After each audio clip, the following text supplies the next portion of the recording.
talk about how communism was in Cuba, in China, and in Russia or USSR. State control economy. So in Cuba, the economy is controlled by the state.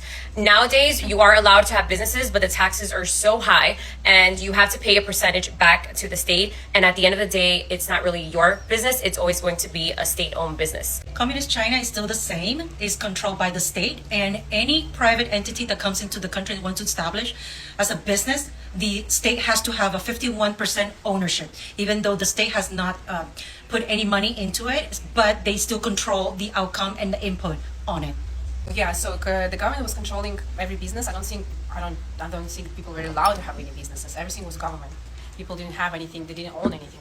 So it was similar. Political opposition. So in Cuba, political opposition was not tolerated. So you cannot talk bad about the government. You cannot go out there and riot. You're not supposed to do that. People have sometimes done that and they end up in jail. How about in China?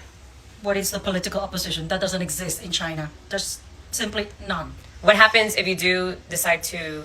You mysteriously disappear. same here. How about in USSR? Same here, you cannot. They take your phone. They can, spying on you. You cannot say anything.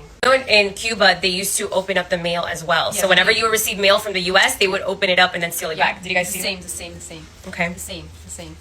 All right. How about surveillance? So in Cuba, we have something called CDR, which basically it's one person that is basically like a spy, like a snitch that tells the government whenever someone is doing something that seems a little shady or a little anti-communist. And that was the main thing for China as well. Okay.